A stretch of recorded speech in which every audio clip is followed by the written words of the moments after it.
பொது மற்றும் தனியார் துறைகளில் வேலை வாய்ப்புகளை உருவாக்குவதில் தனது அரசு கவனம் செலுத்துவதாக பிரதமர் நரேந்திர மோடி தெரிவித்துள்ளார்.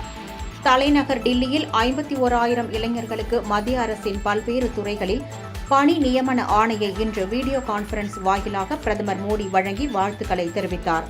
பின்னர் பேசிய பிரதமர் மோடி, தனது அரசு இதுவரை ஏழைகளுக்கு 4 கோடிக்கும் மேற்பட்ட வீடுகள், 10 கோடிக்கும் மேற்பட்டோர்களுக்கு புதிய LPG இணைப்புகள், சூரிய சக்தி திட்டம் என தனது அரசின் நல திட்டங்கள் லட்சக்கணக்கான புதிய வேலைவாய்ப்புகளை உருவாக்கியுள்ளன என கூறினார். கடந்த 10 ஆண்டுகளில் 25 கோடிக்கும் மேற்பட்ட மக்கள் வறுமையிலிருந்து மீண்டுள்ளதாகவும், அவர்களுக்கு எல்லாம் வேலைவாய்ப்பு மற்றும் வருமான ஆதாரங்கள் இல்லையென்றால் அது நடந்திருக்காது என தெரிவித்துள்ளார். முழு உலகமும் இப்போது இந்தியாவின் மக்கள் தொகை மற்றும் ஜனநாயகத்தின் வலிமையை அங்கீகரித்துள்ளதாகவும், இளைஞர்களின் வலிமை இந்தியாவின் மிகப்பெரிய மூலதனம், நாட்டின் பிரகாசமான எதிர்காலத்திற்கான உத்தரவாதம் என்றும் அவர் அப்போது கூறினார்.